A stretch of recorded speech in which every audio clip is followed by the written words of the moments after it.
You find yourself wondering if there are any duff bands in Australia. Perhaps we could send them some of ours. We've got plenty of them.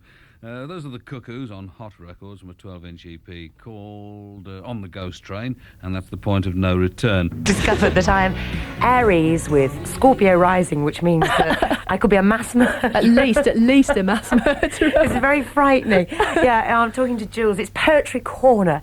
Poets Corner. Poets Corner, yes. I wandered lonely as a cloud. And, do you know this one? Go down to Kew in lilac time, in lilac time, in lilac time. Go down to Kew in lilac time. It isn't far from London. And that's by Alfred Noyes.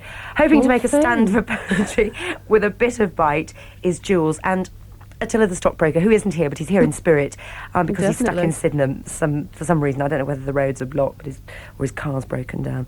Joolz, I mean, really, what is a ranter? Well, I would say that I'm not a ranter. I'll say that now, right? Right. I am not a ranter. Right. No, but the ranters, I think, to a large extent, it's a media word coined to sort of cover a type of new poetry, which is very brash, very sort of humorous, very to the point, you know, and has a lot of swearies in quite often.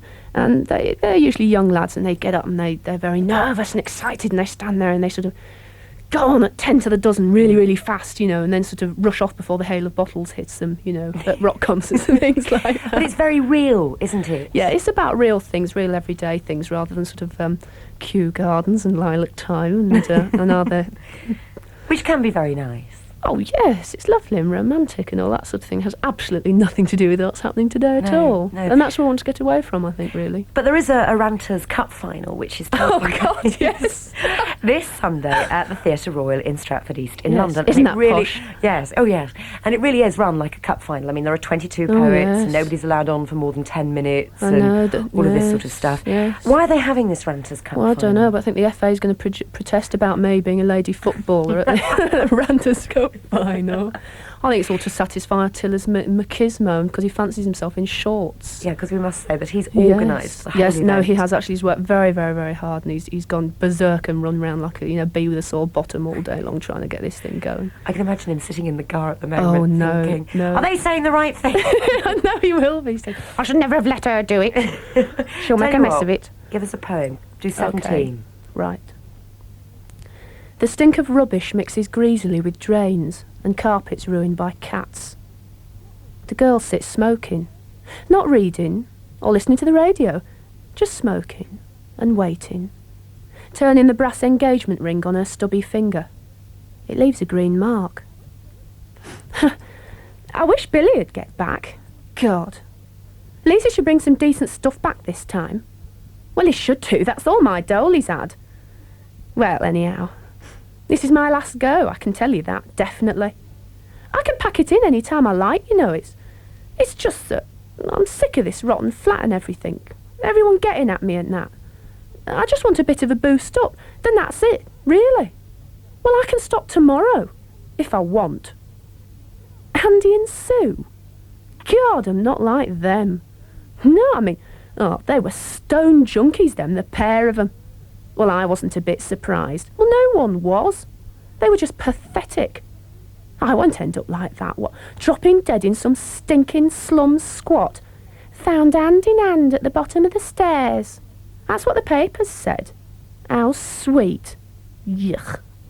Yeah. I could have done with that £5 they owed me and all. Anyhow, it was that poison gear that's going round at the moment. It was in all the papers.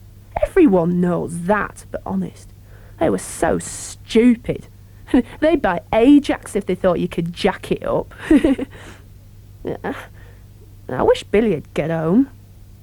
She sniffs and wipes her nose on her snotty sleeve, lights another rollie, thinks tomorrow she might visit her mother, get some money.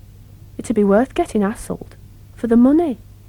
She smokes and waits, sitting in the stinking tip of a flat, waiting for her loving Billy to bring her death. Oh, that's quite moving, that. That's almost like an extract from a play, isn't it, rather than a poem? Yeah. A lot of my things are like that. They've got a lot of dialogue in them, and they're more like stories than anything else. It's sort of loose verse form, really. It's got a kind of internal lyrical quality. I mean, I know when the verse is too long or there's, the line's too long, there's too many words in it, but it'd be hard, like anybody else, to try and, suss it out, because it looks very anarchic, but it's not at all.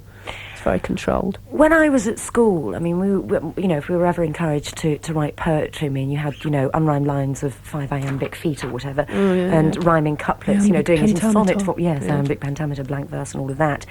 What about you when you were at school? Were you encouraged to do this sort of freestyle stuff? Well, no. What I used to do is sit in scripture and scribble endlessly in my blotter. and the teachers used to look at me and go, Mumford, which was my name before I was married. Mumford, what are you doing? And I'd say, nothing, miss, nothing. And they all knew what I was doing. I never paid attention to lessons. I just wrote all the time, incessantly. And the only person who ever took any interest in it particularly was one of my English teachers. She used to take my poetry blotters and send them off to other, older poets and have them write back to me. Did you do well at English? Yeah, I got the only grade 1 English language O-level in the entire school, because I went to a very small private school. And everyone went berserk with hysteria, and the headmistress phoned up my mother. And my mother thought, my God, she had an accident at school or something like that. And mother, it's wonderful. Juliana's got an O-level, a grade 1. And I was like, oh, God, it was hysterical. It was hilarious. Do you have favourite poets? Yeah, my favourite poet's Wilfred Owen. Really, the war poetry of Wilfred Owen. I mean, not the early stuff, which is all glades and bunnies and dappled fields and girls and things like that. Because he was a terrible Nancy Mother's boy before he got sent off to the war. I think the First World War, being a war of attrition, was so absolutely horrendous that he had to change. I mean, the point is, like, would he have been the world's greatest poet if he had lived, or would he have gone back to glades and bunnies, And knowing the way of the world, he probably would have gone back to being a Nancy. Can anybody write poetry? I mean, could I sit down and write a poem, do you think? Well, I don't know, my dear. It depends. Are you talented? Would you like to send Attila some of your poetry and he'll consider you for the next cup final? Mine would be all, the moon is here because it's June or something. I mean, it would be absolutely awful, I'm sure. No, it depends. Attila the stockbroker always says that people can write poetry. Anybody can do it. Yes, and look what's happened. Everybody does. That's the awful thing. I mean, Swells and Attila used to say all the time in interviews, oh, anyone can get up and do it. You should just get up and do it, right? And everybody did. And now they're all cursing these Frankenstein's monsters they've created.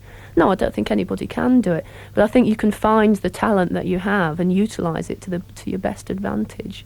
Some people just naturally rhyme things. Some people can just sit there and rhyme anything.